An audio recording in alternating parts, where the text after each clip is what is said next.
So it is a special joy for us to be able to have you here. You are, in fact, in so many ways, the illustrious successor of a most illustrious teacher, the late lamented great President Abdurrahman Wahid Gusdur. And more than 20 years, AJC pioneered this relationship with him. And he spoke at the AJC annual meeting 16 years ago. He also visited Israel 3 times. But you are now in his footsteps, where all this comes together. You are here with AJC at this historic gathering here in Jerusalem.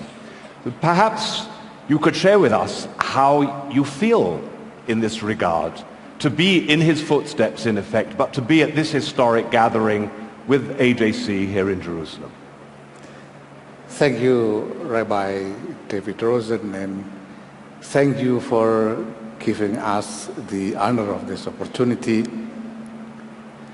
You know, it is in our the fortunate of Nahdlatul Ulama and Indonesia, that President Abdurrahman Wahid Gusdur passed away, leaving a generation of disciples that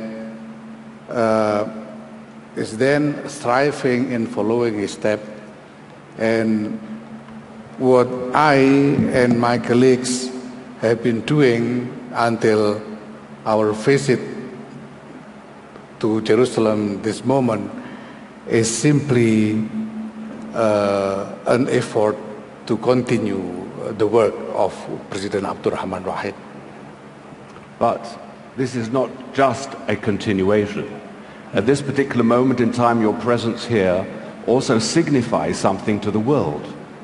What meaning does that have for you? The ideal, the vision that President Abdurrahman Wahid had is a vision of a long future for human civilization that you cannot suppose to have immediate achievement for any effort. So President Abdurrahman Wahid had done his part in pursuing the vision, and now it is the turn of the generation of his disciple to continue his work. And we are fortunate that thanks to what President Abdurrahman Wahid did, we are already reaching improvement in our works, and that we are now seeing a clearer path forward. In his remarks to AJC at that time in Washington, he spoke of a special centuries-old relationship between Islam and Judaism. Could you perhaps talk about that? How do you see the relationship between Islam and Judaism? Yeah, the relationship between Islam and Judaism is something that, what would I put it, as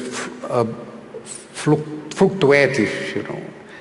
Sometimes it's a good, close relationship, but in other part of history there are conflicts and tensions. You know. Depends on the dynamics in the history. Now, but overall, then we have to acknowledge that there are problems in the relationship between Islam and Judaism, and the problems, some of the problems, lays within the teachings of the religion itself. Now, in our current context of reality, people of religion, including Islam and Judaism, need to find a new way of first functioning the religion into the real life, and second, find a new moral interpretation on religion that will guide people from different religion to have more harmonious relationship with one another. So do you think, I assume you are indicating that it's possible to interpret certain texts in the Quran which are not always complementary to Jews, or certain hadiths which sometimes can be very problematic, that it's possible to interpret these in a way that is not going to remain obstacles to the relationship between Muslims and Jews? It's not just possible, but it is a must. See, because every verse of Quran was revealed in connection with a certain particular context of reality at that time. And also, the Prophet Muhammad, peace be upon him, when he said something, he said it in relation with the current, with a particular happening at the time. So the Quran and the Hadith are both basically a historical document that contains the guidance of morality in responding to particular situation. When the situation, the reality change, then the manifestation of the spirit of morality should be changed also. So, relating to this, you, as Gusto before you, have emphasized the importance of combating extremism and of promoting a more enlightened approach. Do you think that you in Indonesia have discovered something special in this regard? Do you think you have something to be able to share with the world that has its own very significant place and vision? It is not about offering something from Indonesia, because Indonesia itself is not free from problems. We have our own problems. We have indeed a genuine local indigenous culture that helped the society to develop a harmonious relationship within a heterogeneous environment. But yet we still have all this problem related to religion, including Islam. Now, what we are facing together now, the world is facing together, is a situation where there are conflicts everywhere in different parts of the world. And in those conflicts, almost consistently, religion is used as justification or weapon for conflict. Now,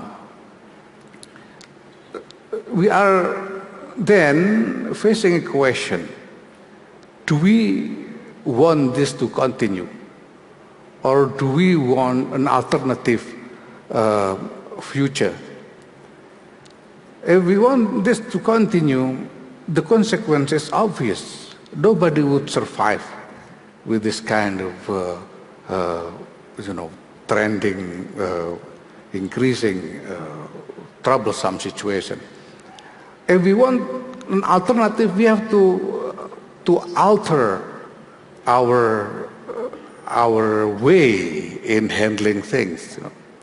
Now, while now religion is used as justification and weapon for conflict, we people of religion should ask ourselves,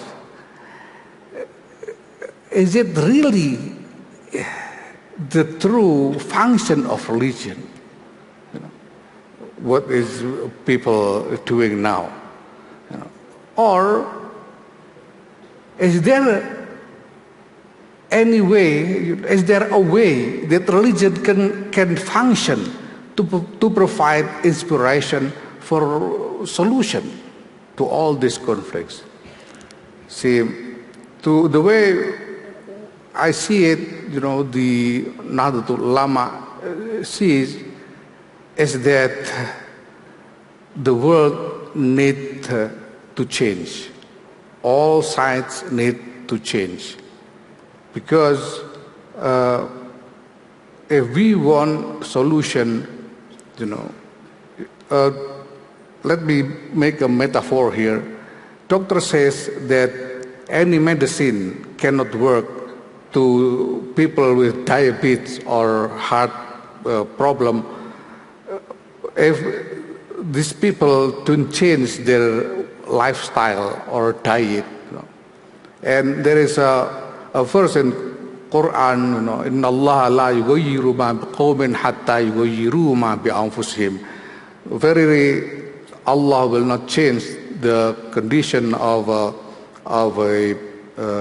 society of people until they change what is in their heart.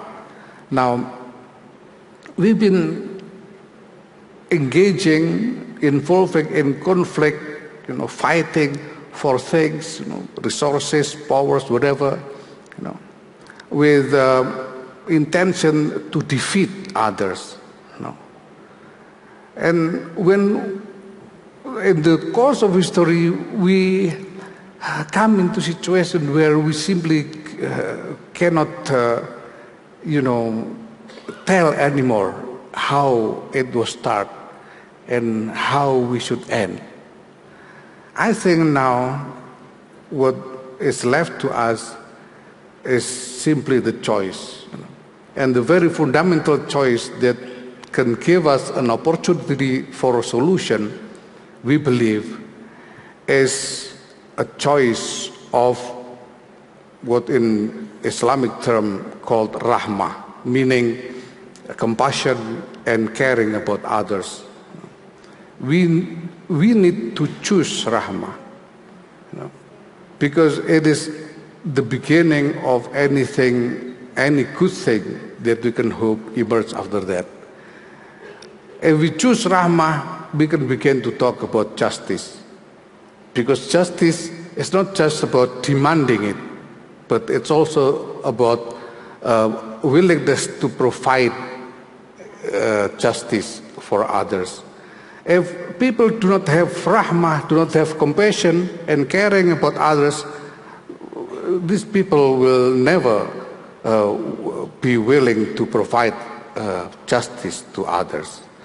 So if I had to make a call to the world, I would want to call the world, let us choose rahmah so that we can have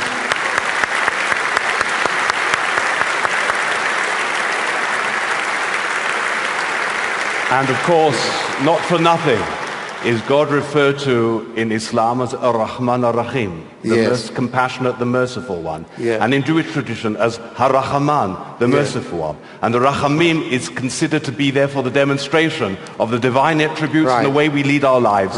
So this is perhaps the most dramatic indication of how close we are in spirit in terms of our religious tradition and heritage.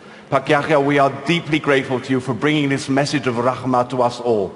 We hope that you will be indeed an inspiration to Muslims throughout the world, that we may find reconciliation and we may be a blessing to one another, and that AJC will be able to continue to play this role to facilitate true reconciliation and peace. Thank you.